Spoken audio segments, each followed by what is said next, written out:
So, the book of Numbers. Exciting stuff, huh? I know you're dying to get into this book. Lots of, I don't know if you've read through the book or not.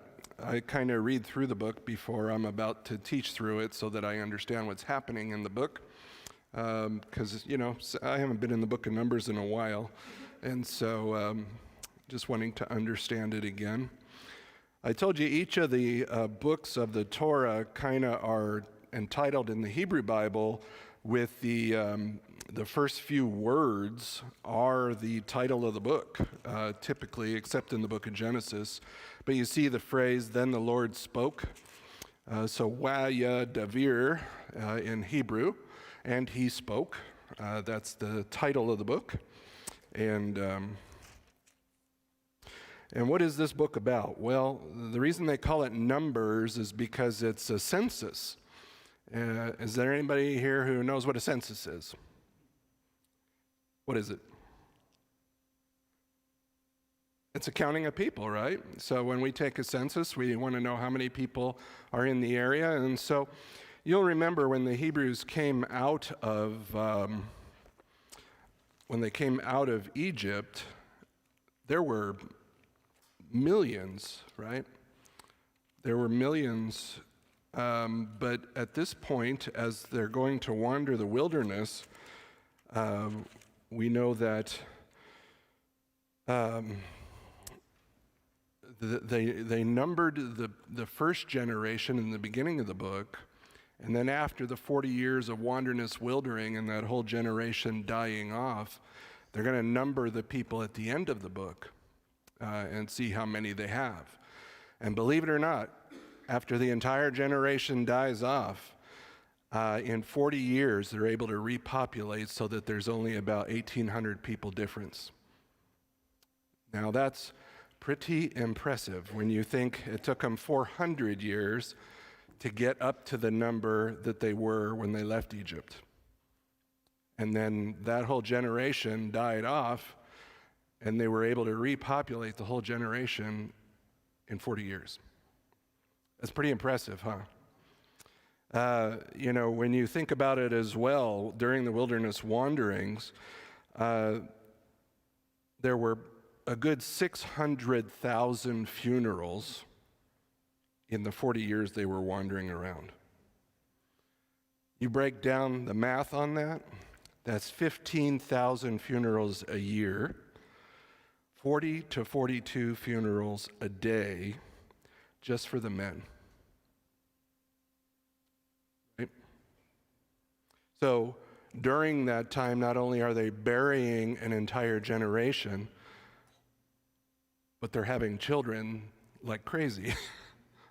It's clearly God at work, sustaining his faithfulness to these people that he is in covenant with.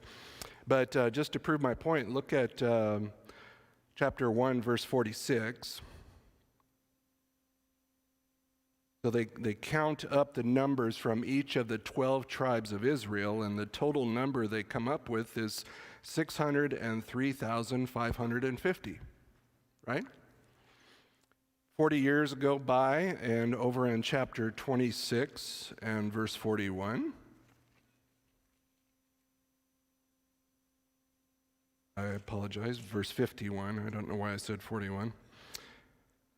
But they take a census again, and it says, these are those who were numbered of the sons of Israel, 601,730. Ages 20 and up. That would be men of fighting age. And so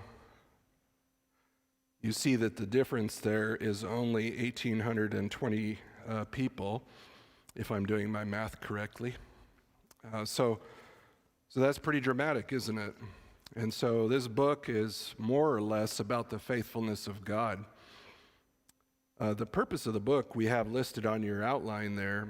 It says to chronicle the failure of Israel to obey the Lord by faith and to enter the promised land, the consequent discipline of the Lord, bringing about the death of that entire generation of Israel during 38 years of wilderness wandering, and the presentation of the next generation of Israel to enter the land. So this is a major transition. So what we're saying is the first generation of people that left Egypt, they're going to die off in the wilderness. The second generation is the one that's going to go into the land in the book of Judges and Joshua. And this is a big transition book. And that's what we need to see about this. You'll notice the date when it was written. So Moses looking back on their time in the wilderness wanderings, the 40 years they were there, while they're camped on the plains of Moab, which is on the other side of the Jordan River, east of Jerusalem. They're camped over there in Moab, and they're looking across the river, waiting to go in and conquer the promised land under Joshua. And so here we are. So Moses wrote this during that time, either while they were wandering or just after they were wandering. And so you'll see in your outline there those boxes. The first 10 chapters deal with order, and that is there at Mount Sinai. So they're at the foot of Mount Sinai, and they're making a covenant with God, and he's giving them the law, and they're taking a census and getting ready to go on their wilderness wandering. So it lasts about 20 days. And while they're there, they're preparing to enter into the land, the promised land that God had given them. But we know they're going to send out the spies to go check out the land, and they're going to come back with a bad report saying the people there are too big. We look like little grasshoppers next to them, and they're going to squash us if we try to go in there. And so they come back with a failed report, and all Israel disobeys, and because of that, God is going to kind of judge them and have them wander for the next 40 years. So that's where we get to chapters 11 to 25. The second division of the book is their time in the wilderness, and it's characterized by complete disobedience. The entire generation, as I said, is going to die off. There's a final horrible, what am I trying to say? Horrible time of disobedience there on the plains of Moab with the Baal of Peor. And then the third division of the book takes place just before they're about to go into the land, about the last 5 months beforehand, and they're again numbering the people and sort of preparing to take the land. And you're also going to see that they're going to divide up the land that's east of the Jordan River. So that's kind of how the book goes. It covers about 40 years altogether. So some of the major themes in the book, you don't have this on your handout, but you may want to write these down. The wilderness is obviously a major theme. It's used 48 times in the book. And so because of their disobedience, God's going to have them wander in the wilderness for 40 years. So disobedience, rebellion, complaining, you're going to see that throughout the book too. And by the way, these examples are taken and they're installed over in 1 Corinthians 10. And Paul is going to use these examples of Israel's disobedience and judgment as an argument that all things are lawful for Christians to do, but not all things are profitable. And that's going to be his argument there. So Israel's lack of faith and their failure to believe God. I mean, he had promised them the land under Abraham, right? And so here we are all these years later. God has destroyed the Egyptian army. He has brought them out miraculously with a mighty hand, and they get up to the promised land, and what do? Wimp out, right? They wimp out. They look at things from human standards, human perspective, and they go, we can't win this war. Well, you can't win any of these wars without my help, God says. And so their complaining, their disobedience, their rebellion resulted in in this horrible time for the nation of Israel. Obedience, repeated use of the phrase, "Then the Lord spoke to Moses." You're going to see that all throughout the book. And the people's subsequent obedience in the phrase, "and they did," and he did. You'll see that, right? God spoke and they did it. That's the point. And that's typically the first 10 chapters of the book, not the rest. God's judgment, his wrath, his anger. So Israel's unbelief and rebellion resulted in God's judgment. So death, wanderings, plagues. You're going to see repeated plagues over and over again. God provides them meat to eat, and while the meat is still in their teeth, they complain. The census is the first generation, as I said, to leave Israel, and the census of the new generation after that first one had died off.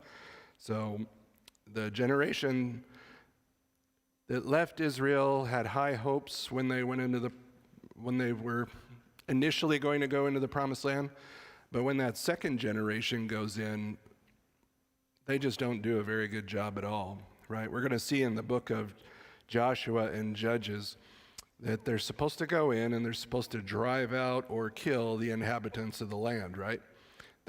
That God was using Israel as his rod of chastisement, but we'll see there, and the reason they're considered prophetic books in the Hebrew Bible is because when they get there, what's supposed to be obedience turns into partial obedience. And instead of driving those people out and killing them like they're supposed to, they try to make them forced labor. And because they try to do that, they can't control the people of the land.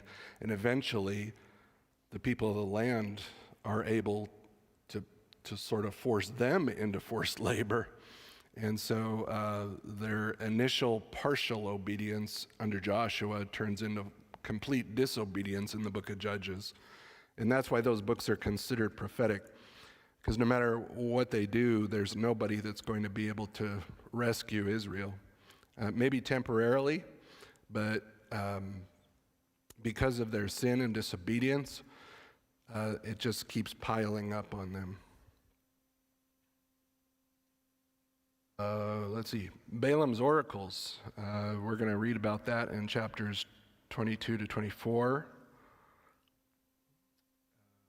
He's a pagan prophet, false prophet, and we'll see that even though he was hired to curse God's people, but he couldn't and wouldn't because God hadn't cursed them. And we'll see that that's just God's faithfulness to the Abrahamic covenant.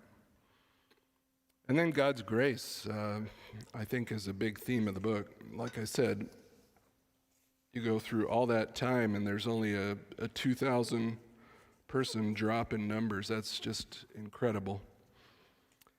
I used to have the numbers and I don't know where they are, but in order to sustain a population, every family is supposed to have an average of, I think it's 2.5 children in order to maintain a civilization, a society.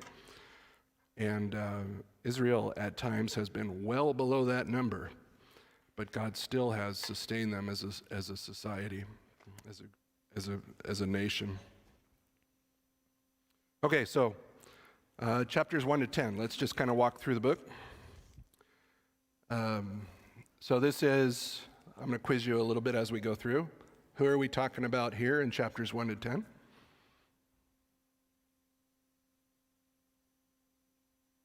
What people group? Israel, okay. And which generation? First generation, right. The ones that just came out of Israel, or just came out of Egypt and were given the law at Mount Sinai, right? And so for a short while, about 20 days, they're obedient. So chapters 1 to 3 is just basically a numbering of the nation. And as I told you, You can look at 147 and 2651. There's a very small difference between those numbers. The first group to be numbered are the fighting men, then the Levites, and then the firstborn males. Chapter 4, they were to serve the sons of Aaron with the duties of the tabernacle. Chapters 5 to 6, they were supposed to separate themselves from unclean things. In chapter 2, by the way, we have with the construction of the tabernacle, and now they're sort of on the move, they're not going to stay in one place. There's a certain way that the tribes are supposed to be encamped around the tabernacle, right? So the 12 tribes, every time they came to a stop and they set up the tabernacle, they had to camp around it a certain way. And when they were walking, they had to walk a certain way. And so chapter 2 is the various encampment positions. And that'll kind of come to light later when you read some of the stories about the plagues and stuff like that. Chapter 3 is the family of Aaron. So it says in verse 12, I have taken the Levites from among the sons of Israel instead of every firstborn, the first issue of the womb among the sons of Israel. For all the firstborn are mine. On the day that I struck down all the firstborn in the land of Egypt, I sanctified to myself all the firstborn in Israel. From man to beast, they shall be mine. I am the Lord.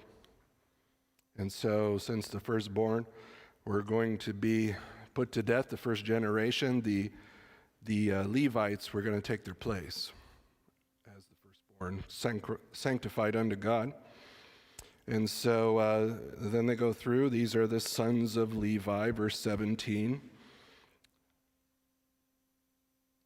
Gershon, Kohath, and Merari.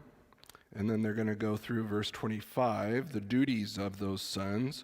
Verse 30, the duties of Kohathites. And verse 33, the Meraris. Right? So then they take a census of Kohath in chapter 4 of the people 30 years and upward, even to 50 years old. So again, this is all about numbering the tribes. Over in verse 21, the census of Gershon. Over in verse 29 of chapter 4, the census of Merari. And then verse 34, census of working Levites. So these are the people that are going to take care of the temple, and they're going to be the priests, and they're going to have a different role than the rest of Israel in the nation. Right? So chapters 5 to 6 then talk about separation from unclean things. So here's God. Remember I said the law was all about how to relate to God. So here they are implementing the law of the tabernacle in the wilderness, chapters 5 to 6. This is them separating themselves through sort of avoiding unclean things. And also chapter 6, the Nazarite vow. You remember the book of Judges? What was Samson? He was a Nazarite. He had been set apart from birth through a Nazarite vow. And so these are chapter 6 is all about the Nazarite vow and being set apart for God. Chapter 7, Israel gives donations for the building of the tabernacle. All their plunder that they took from Egypt now, they're going to use in the building of the tabernacle. Chapter 8 is the command to cleanse the Levites.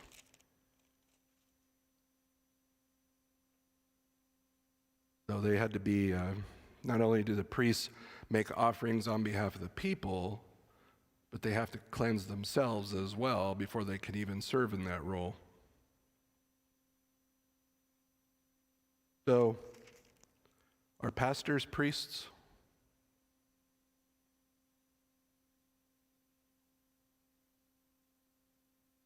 When you think of the role of a pastor as shepherds, do we fit under this old covenant?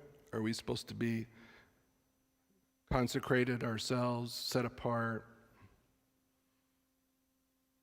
I mean, what's our role in relation to the Old Testament priesthood? Anybody gonna nibble at that one? Are we under the old covenant? No. But there's still, what about an elder versus a priest? What's the difference? Take a stab at that one, Seth.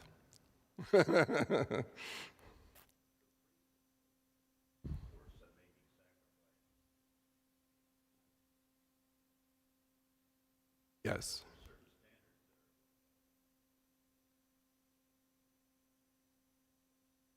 Yeah, I think that's right.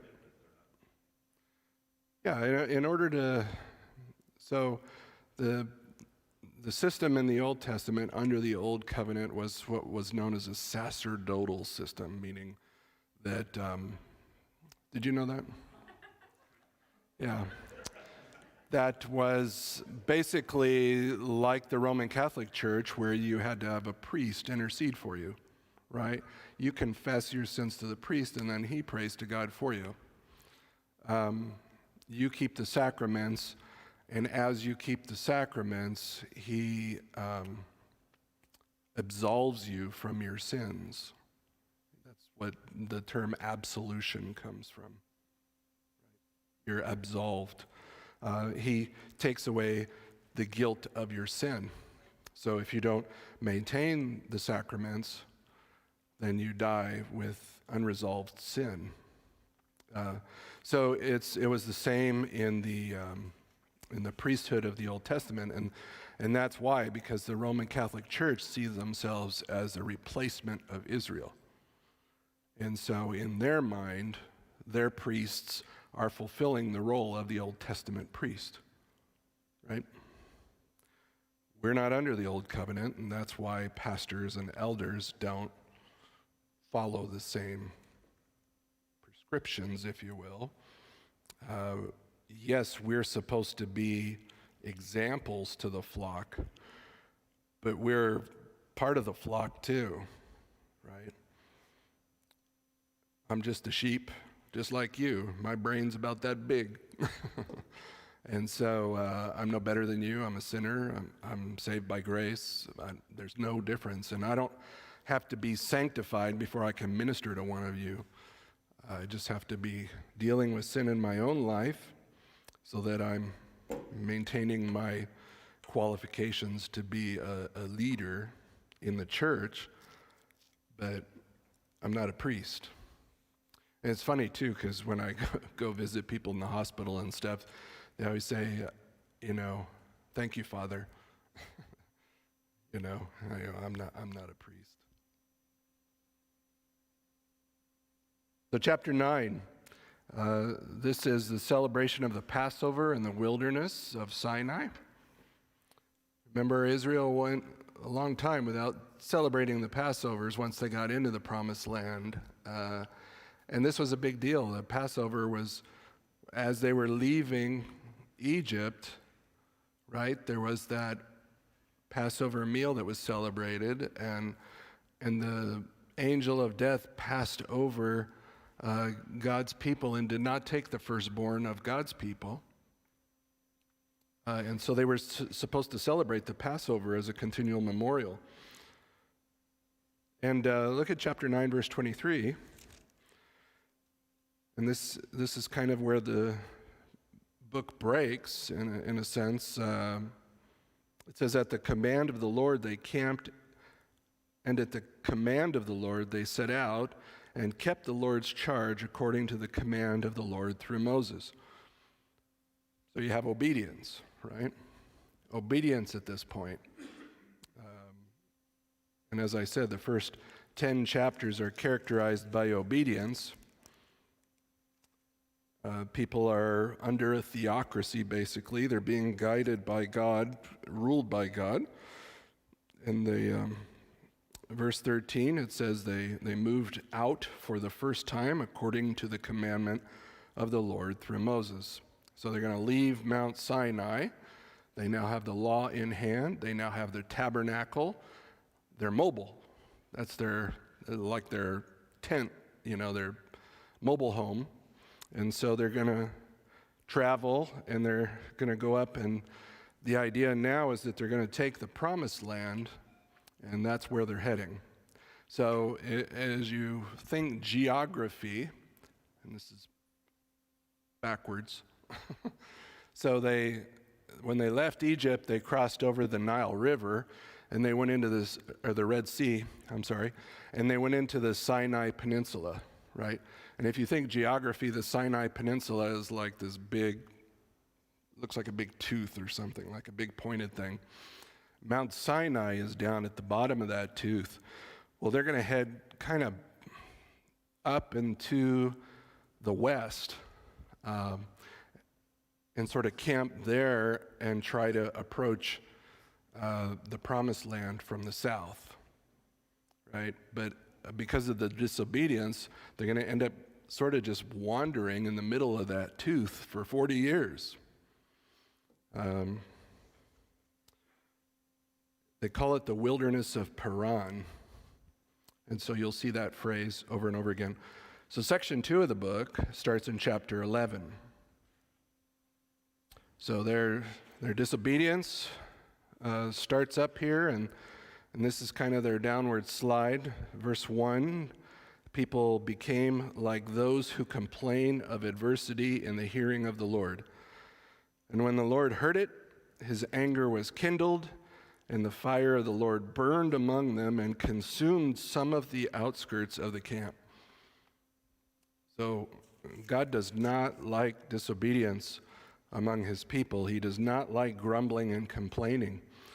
We think of grumbling and complaining kind of as a low on the level of sin, right? But when you go through this book, it's like up here, right? Because here God has done all of this for his people, and what do? They just gripe and they complain. They say, oh, we should have never left Egypt. We were much better off down there being slaves, right?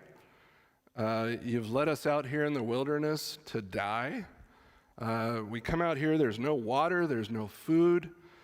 Have we left Egypt and all that nice food so that we can die in the wilderness?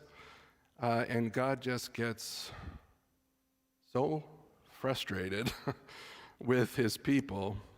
Now, that's a figure of speech. Obviously, God, his foreknowledge does not allow him to become frustrated. We can't cause God pain in any way, shape, or form. So this was a time of testing for the nation according to the plan of God. But as the scriptures present it, God, over in the book of Hebrews, it said he put up with them for their 40 years in the wilderness. Over in verse 29, Moses makes this this statement here. He says, are you jealous for my sake? Would that the Lord's people were prophets, that the Lord would put his spirit upon them. That's like a prophetic statement looking forward, right, to the time when Joel would say that in chapter 2, that the nation would prophesy, and he was looking back at this statement. So God is going to put his spirit upon his people. He's going to put it in his people. And that's just a kind of a looking forward statement to a time when, since the people can't obey, no matter what happens to them, no matter what God does for them, they simply can't obey, and so it's looking forward to the new covenant, to a time when God would put his Spirit within them, and instead of having the law written on stone tablets, it would reside inside of them, and so they would be able to obey. So, chapter 12, Moses remarries, and his sister and brother don't like his choice in a bride, I guess. She's a Cushite, and Cushites are Ethiopian, and Ethiopians are what?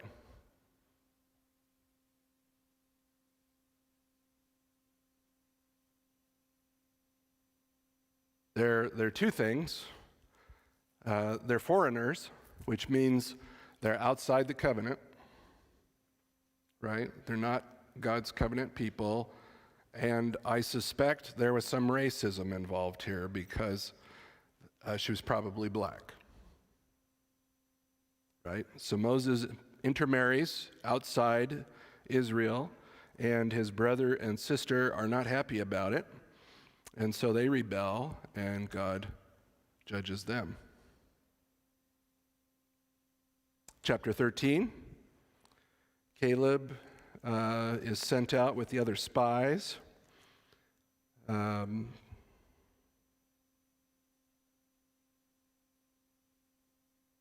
so chapter 14 is the key chapter in the book.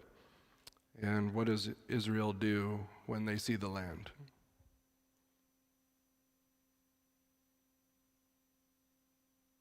Rebel.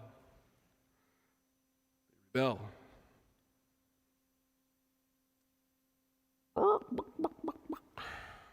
Right? They chicken out. People are too big. We can't take them. And so verse 11, the Lord said to Moses, "How long will this people spurn me? How long will they not believe in me despite all the signs which I have performed in their midst? I will smite them with pestilence and dispossess them, and I will make you into a nation greater and mightier than they." Moses is like, wait. Time out, right? But God's saying, all right, I'm done with this people. I'm going to take you and turn you into a nation and make you a bigger, better nation than Israel. And Moses is like, oh, wait a minute. I don't want that. And so he pleads on behalf of the people. And verse 20 says, the Lord pardoned them according to his word. But consequences for their actions, right?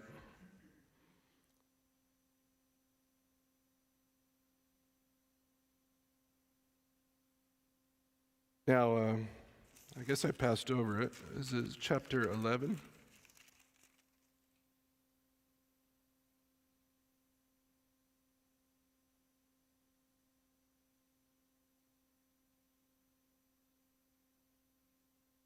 Eleven 31 to 35. Oh yeah, I meant to cover that. 11:31 to 35. So this is where the Lord provides quail for them. So imagine quail scurrying all over the ground. And they finally have meat to eat, like Cornish game hens. But because of their grumbling and complaining, it resulted in a plague. And so just one more instance of disobedience, I guess, is all I'm saying. Chapter 13, we already covered. Chapter 14, sorry, I don't have my glasses on, so I'm having a hard time reading my own notes.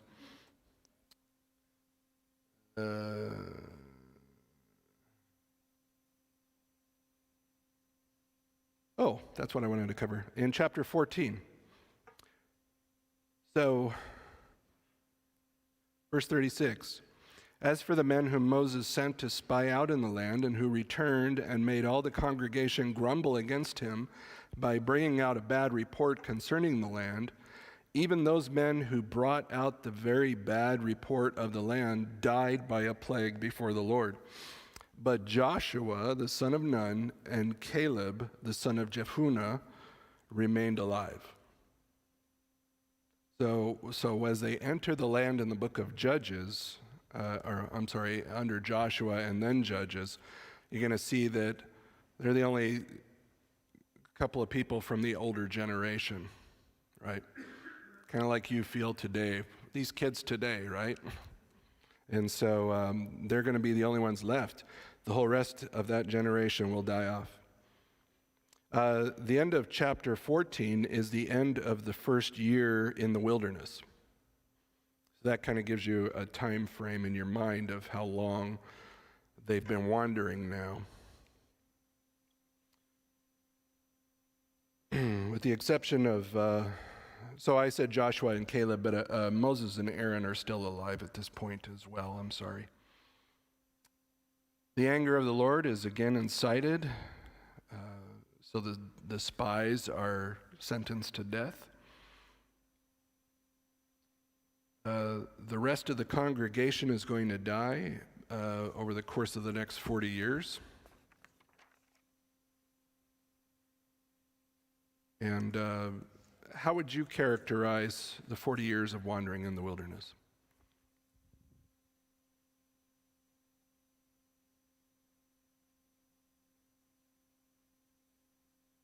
I think it sort of cements the nation as a bunch of complainers and grumblers, right?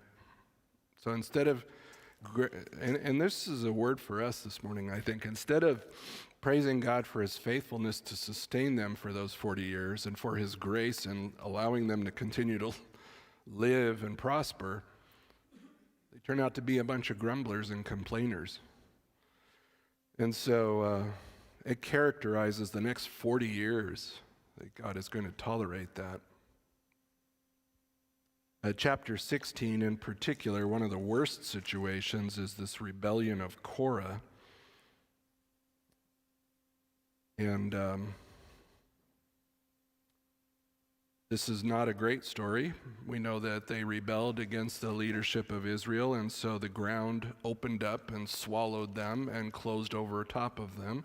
That story used to terrify me when I was younger. I mean, talk about scary, right? But it reminds me of that scene in Lord of the Rings, right, where the ground opens up and all the followers of, what's his name? Sauron? Yeah, Sauron. They all fall into the earth, right?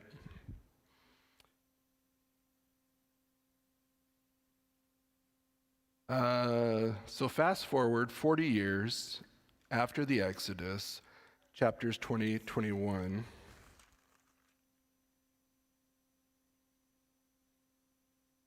And guess what happens? That's right, Israel sins again. The people complain again. With even Moses in 20 verse 12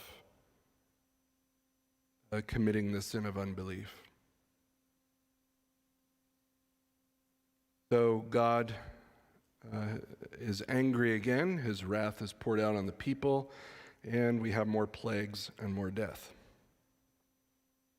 Chapter 20 also records the death of Miriam, Moses' sister, and Aaron, the high priest.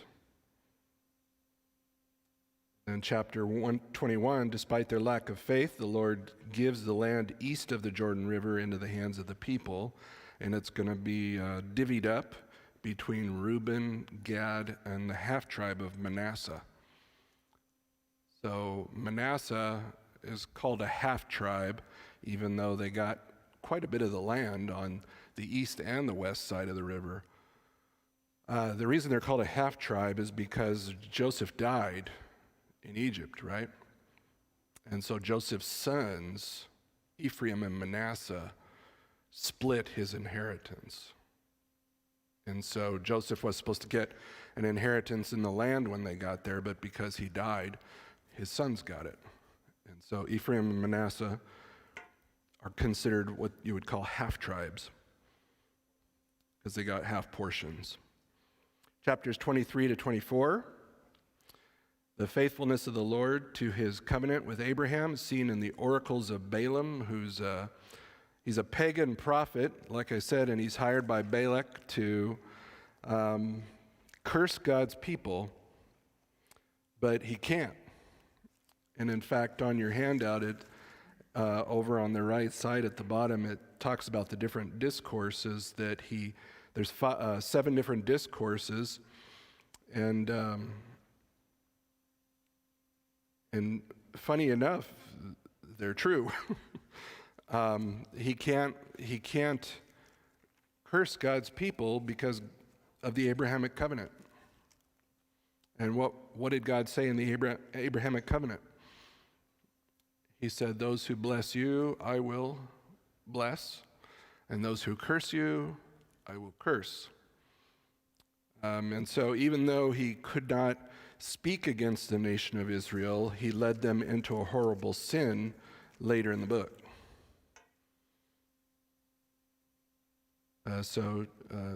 Look at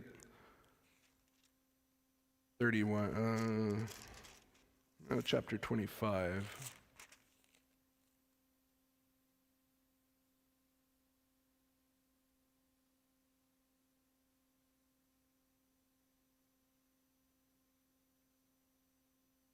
Yeah. So while Israel remained at Shittim, the people began to play the harlot with the daughters of Moab. So he led them into this horrible sin. So Israel, verse 3, joined themselves to Baal of Peor, and the Lord was angry against Israel. So I'll get to that in just a minute, but let's go back to the oracles for just a moment. I don't want to spend a lot of time on this, but just say you want to highlight in the first oracle, verse 8, how shall I curse whom God has not cursed, and how can I denounce whom the Lord has not denounced? The second oracle starts in verse 13. 23.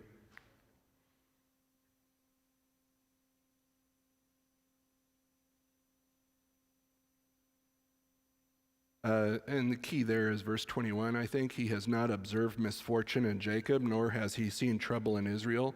The Lord, his God, is with him, and the shout of a king is among them. Third oracle starts in verse 27. And verse 7 is key there. It says, water will flow from his buckets, and his seed will be by many waters, and his king shall be higher than Agag, and his kingdom shall be exalted. That's a messianic reference there.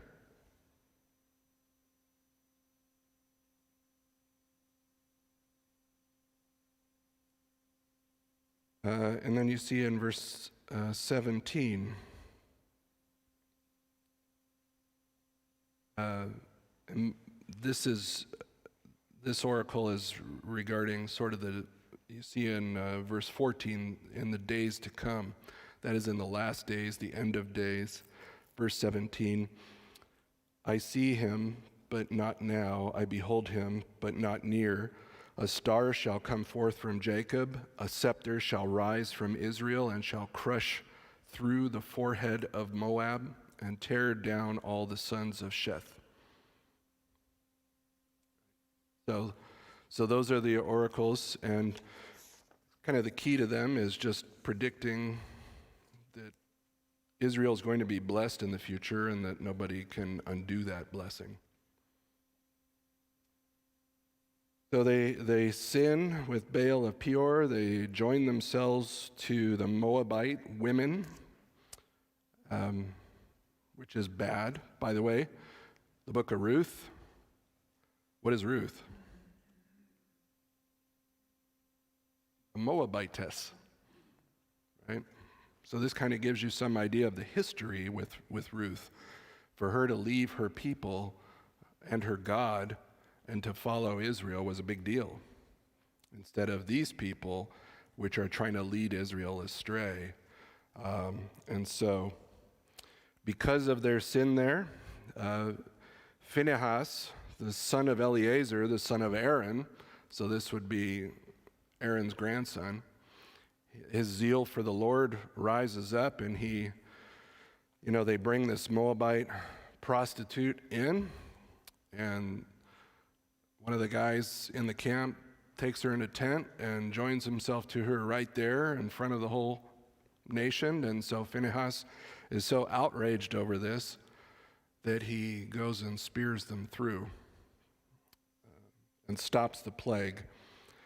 But you see, verse 9, those who died by the plague, 24,000. So this is, now we're on to section 3 of the book.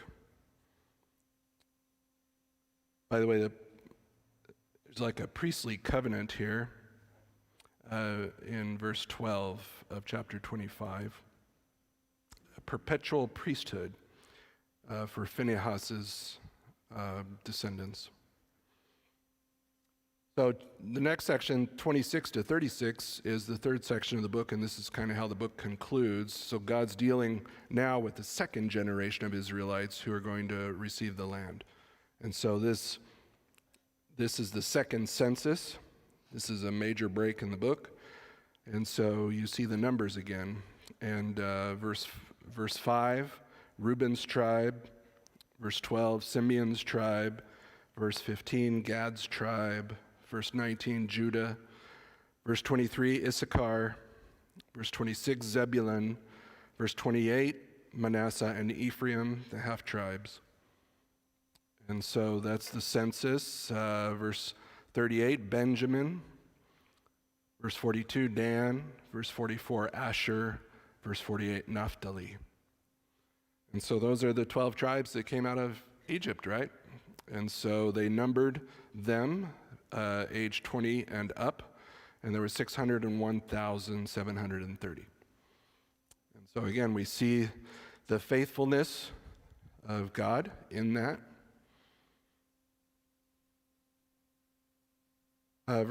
Chapter 27. Look at verse 57, by the way.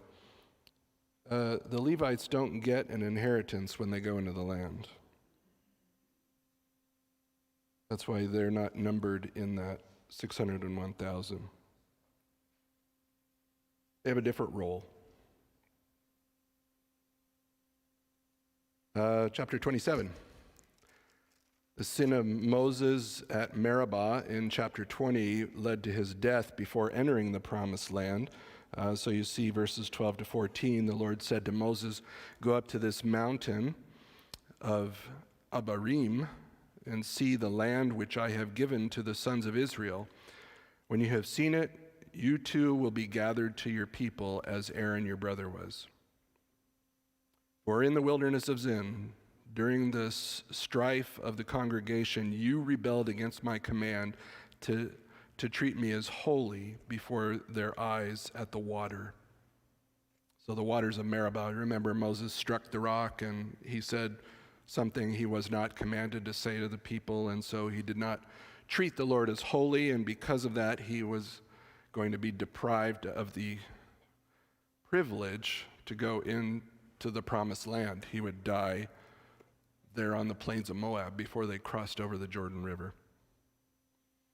And that led, in verse 15, to the appointment of Joshua as the new leader. Verse 15 to 23. So Moses commissions Joshua there. Chapter 28 to 30, the second generation is instructed how to live before the Lord in the land. So they have their feasts that they were to do weekly, monthly. Verse 16, the Passover was to be observed. 17 to 25, the Feast of Unleavened Bread. 26 to 31, Feast of First Fruits. Chapter 29, 1 to 6, you have the Feast of Trumpets. 7 to 11, chapter 29, you have the Day of Atonement. And then 12 and following is the Tabernacle.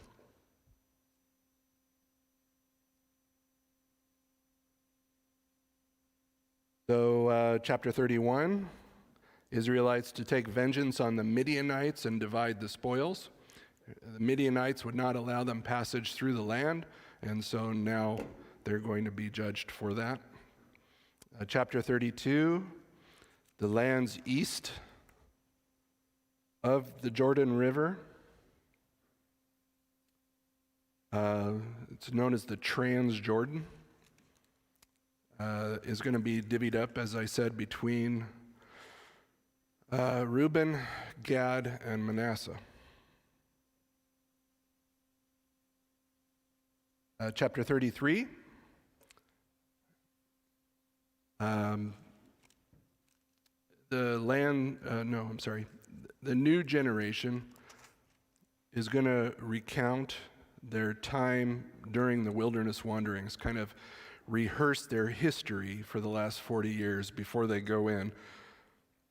And so you have, their time from Egypt to Sinai, from Sinai to Kadesh, their time in the wilderness, Kadesh to Moab, and then the chapter concludes in verse 50 with instructions for conquering Moab. Drop down to verse 55 of chapter 33. This is, again, prophetic, looking forward. If you do not drive out the inhabitants of the land from before you, then it shall come to pass, then it shall come about that those whom you let remain of them will become as pricks in your eyes and as thorns in your sides, and they will trouble you in the land in which you live. And as I plan to do to them, so I will do to you. So think of the book of Judges, right? God left the people in the land, it says literally in the book of Judges, to be a thorn in the side of the nation of Israel. So in a way, they're disobeying, and in another way, it's all going according to plan. So chapter 34, you have the territory of the promised land. You have the south, the west, the north, the east. Chapter 35, the cities for the Levites. And then cities of refuge, starting in verse 9. Cities of refuge in the land. They're just dealing with some special problems that are kind of one-offs, if you will. So that's kind of how the book unfolds. And what do you think about the relationship between sexual immorality and spiritual idolatry? What do you see how the two are connected?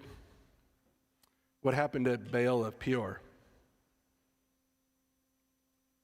What happened when Israel was at the base of Mount Sinai and Moses brought down the 10 Commandments and the people had made an idol, and it says they stood up to play, and it said they basically played the harlot with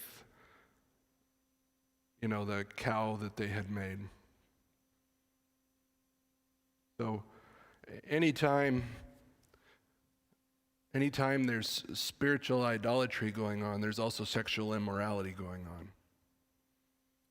And why is that?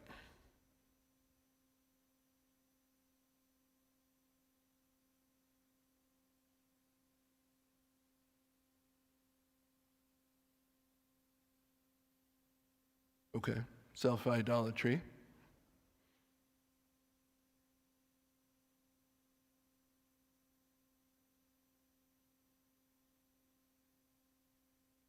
I think one of my favorite books in the Old Testament is the Book of Hosea.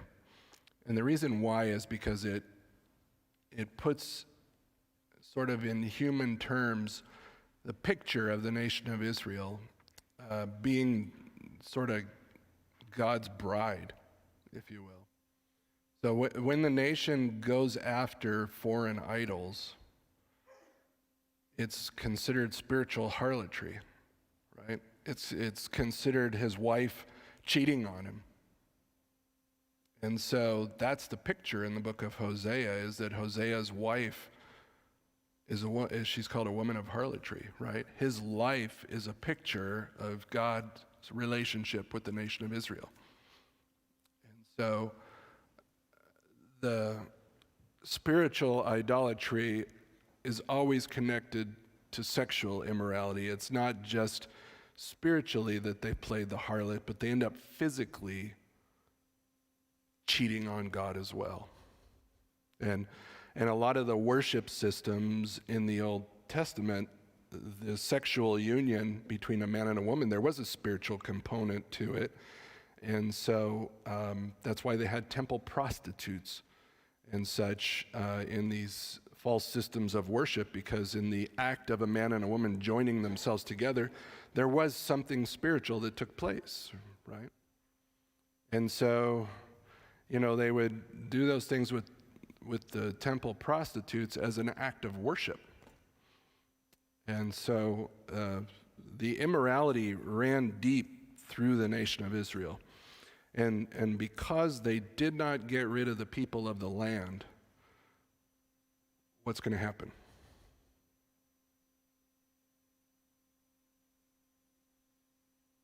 Those people are going to it's like a slow-moving virus, right? It's like a slow-moving virus that infects the people of Israel. And as they're there in the land, that you're going to see over time that the people of the land start to influence the nation to idolatry. You'll see it later with the sin of Jeroboam.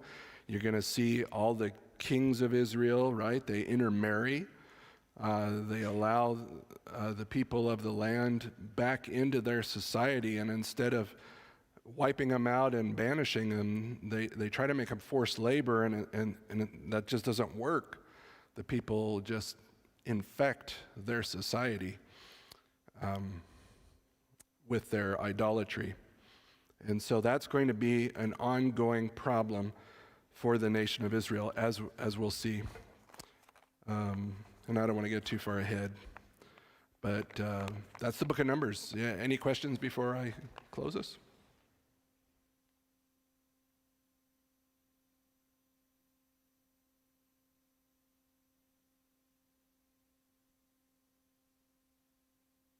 Yeah.